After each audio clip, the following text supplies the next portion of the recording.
નમસ્કાર આઈપીએલ 2025ની આ વિશેષ રજૂઆત ધનાધન આઈપીએલમાં હું મયુરી આપનું સ્વાગત કરું છું। આજે વાત કરીશું કોલકાતા નાઇટ રાઇડર્સ અને સનરાઇઝર્સ હૈદરાબાદ વચ્ચે રમાયેલી મેચની। તો ખૂબ જ રોમાંચક આ મુકાબલો રહ્યો અને આ બંને ખાસ કરીને દર્શક મિત્રો એ ટીમો છે કે જે ગત વર્ષના આઈપીએલની ફાઇનલ રમી ચૂકી છે। ત્યારે આ વખતે મુકાબલો કેવો રહેશે એની સવારથી જ ગઈકાલે લોકોને ઉત્કંઠા તો હતી અને એ પ્રકારનું જે પરફોર્મન્સ જે ગઈકાલની મેચમાં હવે જોવા મળ્યું છે કોલકાતાનું, એટલે ચોક્કસપણે હવે આપણે એવું લાગી રહ્યું છે કે હૈદરાબાદ ક્યાંક પાછળ પડી રહી છે। કોલકાતાએ તો ગત વર્ષે હૈદરાબાદને હરાવ્યું હતું। હવે આ સિઝનમાં જે મેચો રમાઈ છે એમાં ગઈકાલની મેચ બાદ કોલકાતાનું જે એક મજબૂત સ્થાન આ આઈપીએલની સિઝનમાં જોવા મળી રહ્યું છે। પોઈન્ટ ટેબલ પર જે એક પ્રકારનું સ્થાન તેનું જોવા મળી રહ્યું છે અને સામે હૈદરાબાદની ટીમ કે જે પોતે ખૂબ જ ધુરંધર ખેલાડીઓ ધરાવે છે, જેની પાસેથી ઘણી એવી અપેક્ષાઓ હતી, ખાસ કરીને કમિન્સ જેવા ખેલાડીઓ જેની અંદર હોય એવી આ હૈદરાબાદની ટીમ ક્યાંક અત્યારે લક્ષ્યથી થોડું ભટકી રહી હોય તેવું એના પરફોર્મન્સ પરથી લાગી રહ્યું છે। પરફોર્મન્સમાં ઘણો સુધારો કરવાની અત્યારે હૈદરાબાદની ટીમના ખેલાડીઓમાં જરૂરિયાત એક ઊભી થઈ છે। ઓવરઓલ આ મેચ કેવી રહી એના વિશે વાત કરીશું, એક એનાલિસિસ કરીશું, ખાસ કરીને બોલિંગ ડિપાર્ટમેન્ટ છે, બેટિંગ ડિપાર્ટમેન્ટ છે, કેવા પ્રકારે ખેલાડીઓનું પરફોર્મન્સ રહ્યું, એ તમામ ચર્ચાને આવરી લેતી જે આ કાર્યક્રમ છે આપણો એની આપણે શરૂઆત કરી દઈએ। હવે વધુ સમય ન લેતા આપણી સાથે ચર્ચા કરવા માટે જોડાયા છે સ્પોર્ટ્સ એક્સપર્ટ અશોક મિસ્ત્રી। અશોકભાઈ, સ્વાગત છે આપનું કાર્યક્રમમાં। Thank you so much. તો સવાલોની વણઝાર આપણે શરૂ કરીએ એ પહેલા એક અહેવાલ પર નજર કરી લઈએ। ગઈકાલે કોલકાતાના ઈડન ગાર્ડન પર રમાયેલ કોલકાતા નાઇટ રાઇડર્સ અને સનરાઇઝર્સ હૈદરાબાદ વચ્ચેની મેચમાં કોલકાતા નાઇટ રાઇડર્સે હૈદરાબાદને 80 રનથી હાર આપી હતી। પ્રથમ બેટિંગ કરતા કોલકાતા નાઇટ રાઇડર્સે 200 રન બનાવી હૈદરાબાદને 201 રનનું ટાર્ગેટ આપ્યું હતું। કોલકાતા તરફથી વેંકટેશ આયરે 29 બોલમાં 60 રન તથા રઘુવંશીએ 32 બોલમાં 50 રન નોંધાવ્યા હતા। હૈદરાબાદે પોતાની વિકેટો નિયમિત અંતરે ગુમાવી હતી। હેનરિચ ક્લાસીને સૌથી વધુ 33 રન બનાવ્યા હતા અને મેડિસે 27 રન બનાવતા કુલ 120 રન બન્યા હતા। કોલકાતાના બોલર્સ વૈભવ અરોરાએ અને વરુણ ચક્રવર્તીએ 3 વિકેટો તથા રસેલે 2 અને નરાઈને 1 વિકેટ ઝડપી હતી। આમ કોલકાતાનો 80 રનથી વિજય થયો હતો। પ્લેયર ઓફ ધ મેચ વૈભવ અરોરા બન્યો હતો। કોલકાતાની જીતથી હવે પોઈન્ટ ટેબલ પર તે 5મા ક્રમે પહોંચ્યું હતું।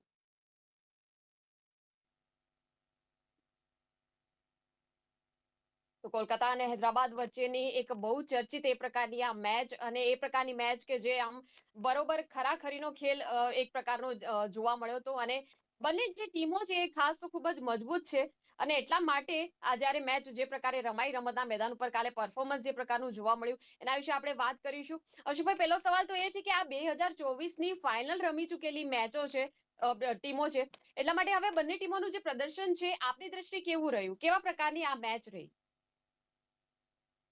પહેલી વસ્તુ તો જ્યારે કોઈ પણ સારી વસ્તુ હોય અથવા તો સારી મેચ હોય તો અપેક્ષાઓ ખૂબ જ હોય છે। અહીંયા આગળ એકાદ ટીમ સારી એવું નથી, પણ બંને ટીમો જ્યારે સારી હતી ત્યારે લોકોની અપેક્ષાઓ આસમાનને ઉઠી।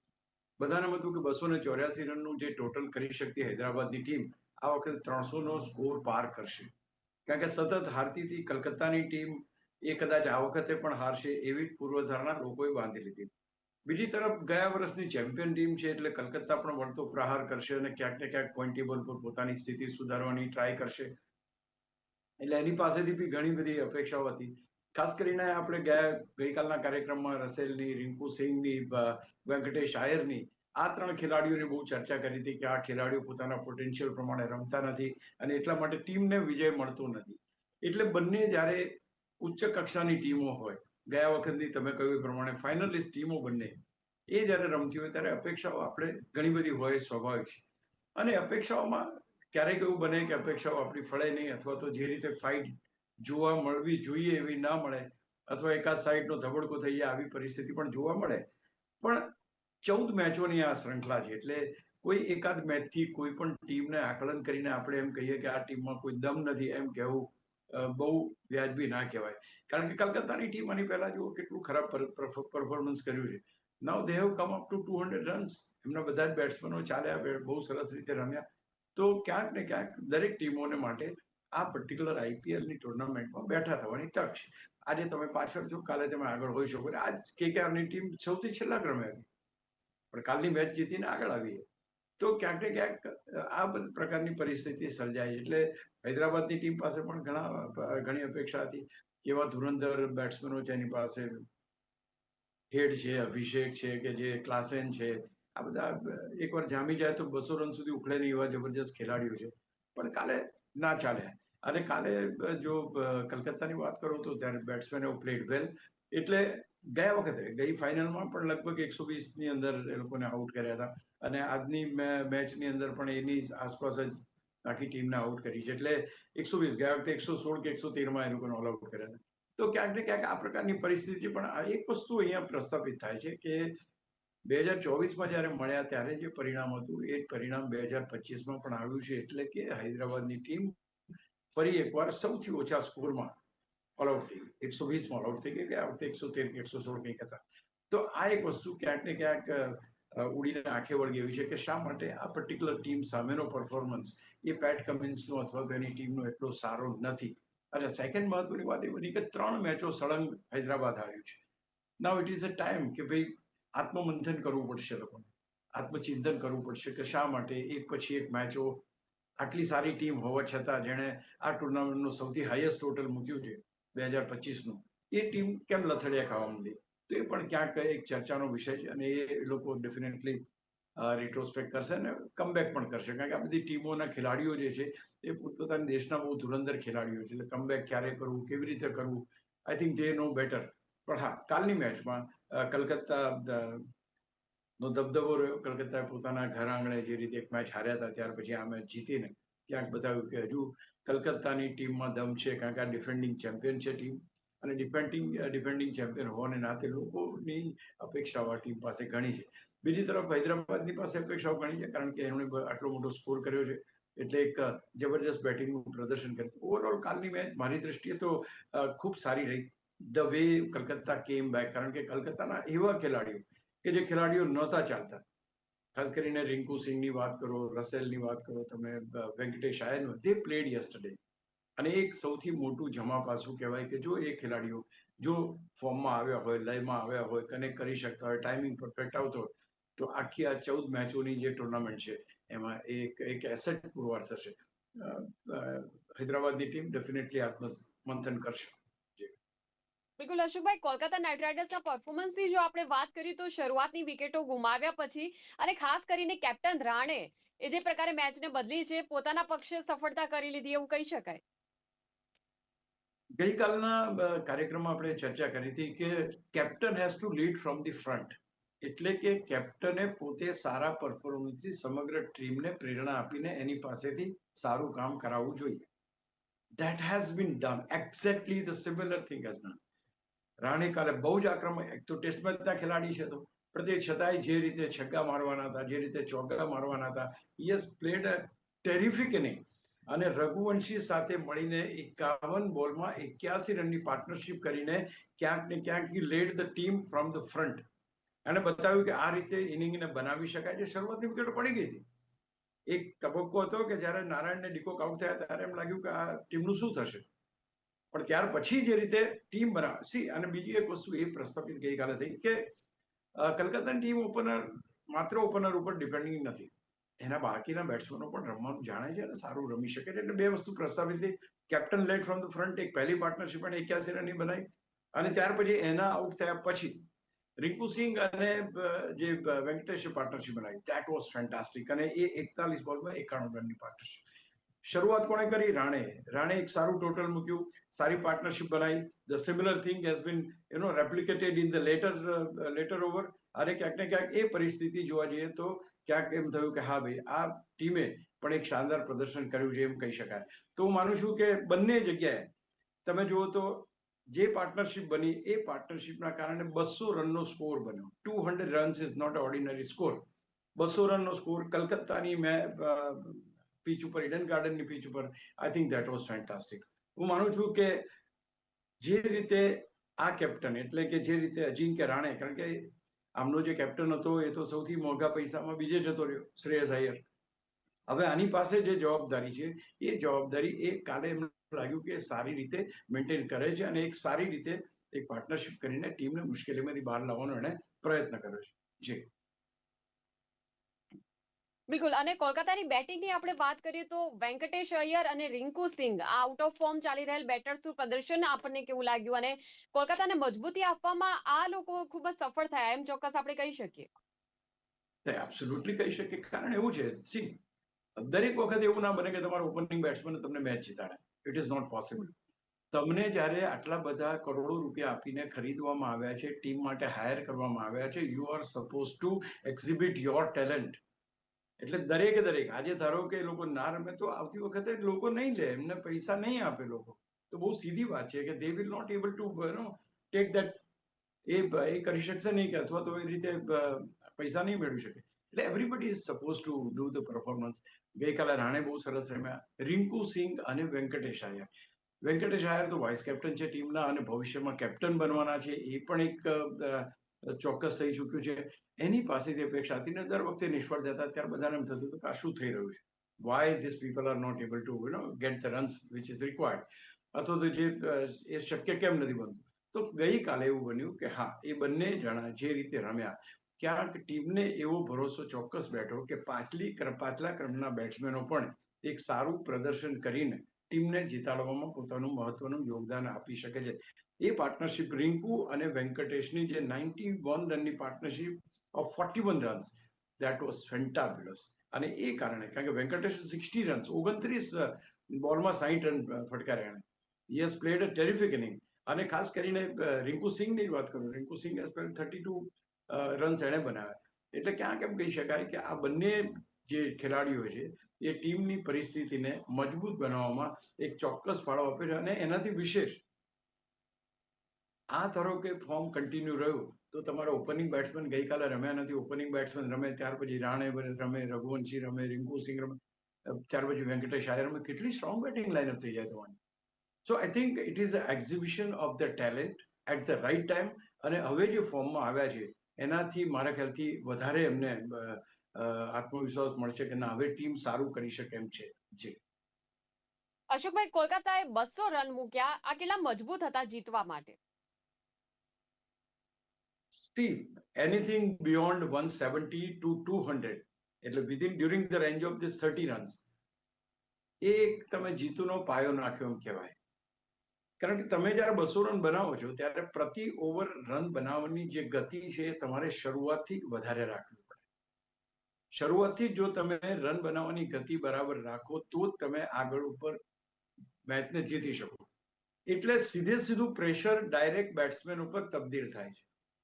કારણ કે બેટ્સમેન પહેલા બોલથી આઉટ થયા, because he was to play from the first બોલ.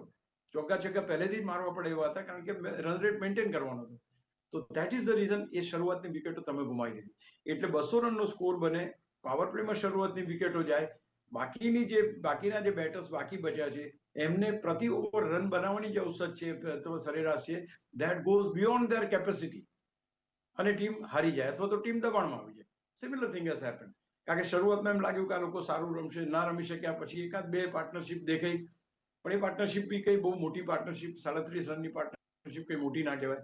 અને ત્યાર પછી જે પરિસ્થિતિ બની, આઈ થિંક એક પ્લાનિંગ, ધારો કે 200 રન થયા પછી ક્યાં બોલિંગ કરવી, કઈ લાઈન એન્ડ લેન્થ મેન્ટેન કરવી, કેટલી લંબાઈના બોલ નાખવા, કઈ રીતે મૂવમેન્ટ બોલની કરાવી, કયા બોલરોને ચેન્જીસ કરવા. બીકોઝ કારણ કે એમણે તો વૈભવ પાસે બી સારી બોલિંગ કરાવી, ફાસ્ટ બોલરે પણ વિકેટો લીધી. અને તમારો બહુ સારામાં સારો સ્પિનર તમારો છે ચક્રવર્તી, વરુણ ચક્રવર્તી પણ વિકેટો લીધી. So Rane has made his bowlers change according to the situation. અને એના કારણે બેટ્સમેન ઉપર દબાણ વધ્યું અને દબાણની અંદર બેટ્સમેનો એ થઈ ગયા, ડિસ્ટર્બ થઈ ગયા, પતી ગયા. એટલે મીન્સ કે પછી એક આઉટ થવા લાગ્યા. એટલે આ જે વસ્તુ છે, 200 રનનો સ્કોર બને તો સાયકોલોજીકલ કેટલી એની ઇફેક્ટ થાય છે એ પર્ટિક્યુલર આ મેચમાંથી જોવા તમને મળી શકે. કારણ કે જ્યારે 200 રન બન્યા હોય તો એની બોલિંગ પણ ઓટોમેટિક, જેને કહેવાય ને કે એક વિશ્વાસ આવી જાય કે આપણી પાસે 200 રન છે, કઈ વાંધો નહીં, એકાદ સિક્સર મારશે તો વાંધો નહીં, we can purchase the wicket. અહીંયા બહુ જરૂરી છે કે પરચેઝ કરવાની વિકેટ. એ પરચેઝ જ્યારે કરવાની હોય, તમે હેડ છે, આ બધા જે ખેલાડીઓ છે એની અભિષેક છે, બધાને વિકેટ પરચેઝ કરવી પડે. બની શકે બે છગ્ગા મારી દે, પણ ત્રીજા બોલે જો વિકેટ મળતી હોય તો એ વિકેટ પરચેઝ કરી કહેવાય. અને એ પરચેઝ વિકેટ બોલર ત્યારે જ કરી શકે જો એની સામે બેટ્સમેનોએ સારું ટોટલ આપેલું હોય. જો તમારી પાસે નેક ટુ નેક હોય, ભાઈ 150 રનનું ટોટલ ડિફેન્ડ કરવાનું, તો બોલર્સ કશું કરી શકે નહીં, કોઈ પ્રયોગ કરી શકે નહીં, કોઈ વિકેટ પરચેસ કરી શકે નહીં. આઈ think it is all planned and all according to the situation. એક પરફેક્શન સાથે મેચ આગળ જોવા મળી આપણે. બિલકુલ, આપણે હૈદરાબાદની બેટિંગને કઈ રીતે ભૂલવી શકીએ અશોકભાઈ? ખાસ કરીને જે મોટા ખેલાડીઓ છે હૈદરાબાદની અંદર, જેમ કે ટ્રાવિસ હેડ છે, અભિષેક, કિશન અને નીતિશ, આ બધા કોઈક અલગ જ દુનિયામાં રાજી રહ્યા છે એવું લાગી રહ્યું છે. કોઈ પણ ખેલાડીએ બિલકુલ જવાબદારીપૂર્વક બેટિંગ ના કરી ગઈકાલની મેચમાં.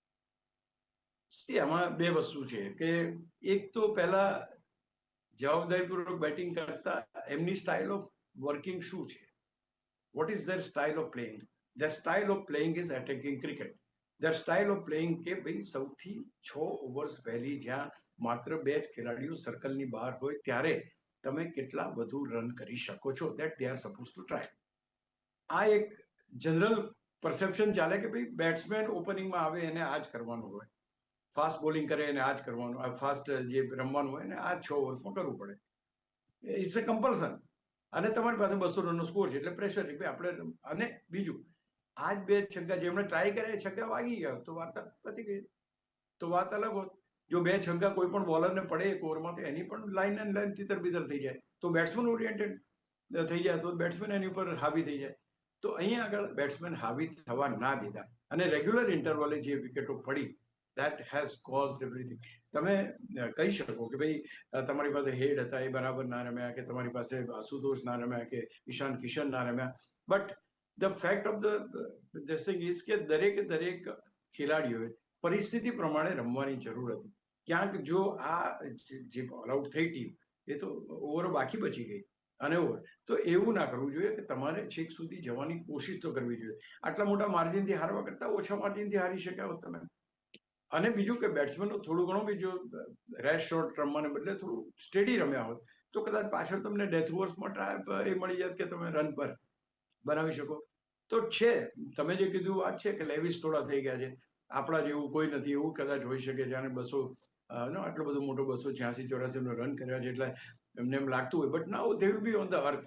હવે એ લોકો જમીન પર આવશે કે ના ભાઈ દુનિયા આના કરતા પણ અલગ છે, હાથમાંથી મેચ નીકળી જાય છે, હાથમાંથી પરિસ્થિતિઓ વિપરીત થઈ જાય છે. તો let us try and ensure કે આપણે એક પરફેક્શન સાથે રમીએ, એક પ્લાનિંગ સાથે રમીએ. પ્લાનિંગ મને જોવા મળ્યું રાણે પાસે. રાણેનું પ્લાનિંગ હતું કે એને ટીમને મુશ્કેલીમાંથી બહાર કાઢી અંકરીશ સાથે પાર્ટનરશિપ બનાવી, ટીમને સ્ટેબિલિટી આપી અને ત્યાર પછી એના પછીના જે બેટર્સ હતા એ પણ એ જ રીતે એને કેરી ફોરવર્ડ કરી. So this is what one has to do.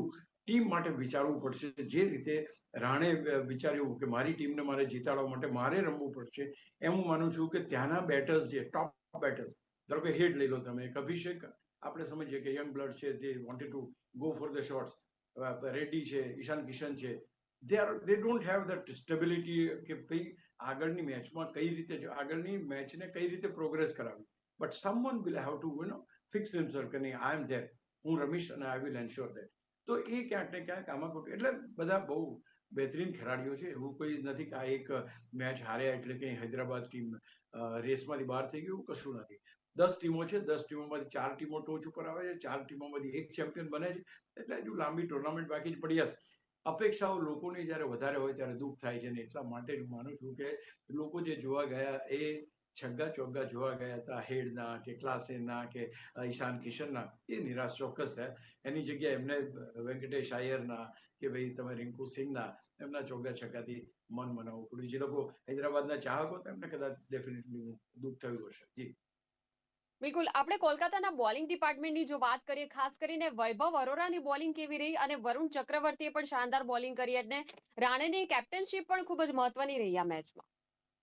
Absolutely. C તમારી પાસે ટોટલ હોય, 200 રનનું ટોટલ હોય અને આ મેચ હારી જાવ તો કેવું લાગે? સો પહેલી વસ્તુ એ છે કે જવાબદારી ત્યારે જ કેપ્ટનની વધી જાય ત્યારે તમારી પાસે 200 રનનું ટોટલ હોય. You to be very careful. એ મેચ હાથમાંથી જતી રહે તો આખી ટીમ પર એની નેગેટિવ ઇફેક્ટ થાય. એટલે પહેલા તો કઈ રીતે મેન્ટેન, તો એને yes change his bowling according to the situation. કયો ખેલાડી કયા બોલર ઉપર કેટલો ભારે પડે છે, કેટલો કમ્ફર્ટ ઝોનમાં છે, એ પ્રમાણે એને બોલિંગ ચેન્જીસ કર્યા. આખરે તો વિચક્ષણ માણસે વર્ષોથી ક્રિકેટ રમે છે અને એમાં તો કોઈ બેમ જ નથી. તો હું માનું છું કે એ બહુ અગત્યનું રહ્યું. વૈભવ અરોરા અત્યાર સુધી એટલો લાઇમલાઇટેડ ખેલાડી નહોતો. પણ ગઈકાલની જે એની બોલિંગ, અને બીજું એક વસ્તુ એક પણ છે, તમે જ્યારે વિકેટ મેળવો તમને ખોરાક મળી જાય કે હા હવે બરાબર, તો તમે જેટલું ઝડપથી દોડી શકો એના જેવું છે. એક વિકેટ મળી તમને હંગર ચોક્કસ થાય કે I can take second wicket, I can take third wicket. So that is something which they have. અચ્છા, ચક્રવર્તીને વિકેટો મળવાનું કારણ કે રન્સ બનતા નહોતા. They were not able to go for the shots. વૈભવ બાંધીને રાખ્યા, બાકીના બોલર્સે બાંધીને રાખ્યા. તો એમને એમ જ લાગ્યું કે ભાઈ આપણે આ ખેલાડીને એટેક કરી શકીએ. કારણ કે તમારે in the flow of the game તમારે એક વસ્તુ માઇન્ડસેટ કરવી પડે કે કોને એટેક કરીશું, કયા બોલરને એટેક કરીએ તો રન બને. તો only one person, that is Varun, કે એનો વિકેટ હોય જાય ને એનામાં સૌથી વધારે રન પણ બને. કારણ કે તમે સિક્સર્સ જો તમે પરફેક્શન સાથે કરો, you can hit the sixers in that. તો એ ક્યાંક ને ક્યાંક કરવામાં he has got the wickets. એને વેરિએશન ઓફ લેન્થ, એનો અનુભવ ધીમે ધીમે હવે કામમાં લગાડવા લાગે છે. એને જે રીતે ચેમ્પિયન્સ ટ્રોફીમાં બોલિંગ કરી છે, જે રીતે અત્યારે બોલિંગ કરી રહ્યો છે, the maturity goes on increasing. એ મોટા મોટા ખેલાડીઓને કઈ રીતે પોતાની માયાજાળમાં ફસાવવા અથવા લપેટવા, એની સ્પિનની જે ચકડી ચાલે છે એમાં ભલભલા ફસાઈ જાય છે. અને ગઈકાલે હૈદરાબાદનો વારો હતો. તો હું માનું છું કે બોલિંગ ચેન્જીસ, એક્યુરેટ બોલિંગ, અને સૌથી વધારે મહત્વનું જીતનું જનૂન, કે જીતવું તો પડશે. હવે જીત્યા વગર નહીં ચાલે. કારણ કે એ પહેલા કલકત્તા હારી ચૂક્યું, એટલે એમને ખબર હતી કે હવે પાછું ફરવું પડશે. We have to B on the saddle, winning saddle. અને એના કારણે ક્યાંક ને ક્યાંક એક અંદરનો જે ઇનર હોય. અને સેકન્ડ થિંગ, રાણેનો કોન્ફિડન્સ. રાણેને એમ થયું કે ઇફ આઈ પ્લે, હું એક ઇનિંગ સારી રમી લઉં, મને એક પાર્ટનરશિપ સારી મળી જાય તો હું આ મેચને કાઢી લઈશ. અને કાઢી લીધી. I think all this things, તમે બોલરનો ઉપયોગ સારો કર્યો, તમે કેપ્ટન તરીકે બહુ સારું કામ કર્યું, તમારા ફિલ્ડ પ્લેસમેન્ટ સારા હતા, કેચીસ તમારા જેટલા ઉછળ્યા એટલા કેચીસ લેવામાં આવ્યા, તમે સપોર્ટ કર્યો બોલર્સને વિકેટ મળી, રન્સ તમે 200 મૂક્યા હતા. તો everything goes as per the direction. 1 2 3 4 5, જ્યાં જ્યાં જે વસ્તુની જરૂર હોય, એટલે કે તમારા ઇન્સ્ટિંક્ટ ઉમેરવાના હોય, ત્યાં રાણે ઉમેર્યા, અને the result is in front of you. જી બિલકુલ અશોકભાઈ, હવે પોઈન્ટ ટેબલની થોડીક આપણે વાત કરી લઈએ. હવે ગઈકાલની મેચ બાદ કોલકાતા અને હૈદરાબાદ પોઈન્ટ ટેબલમાં ક્યાં?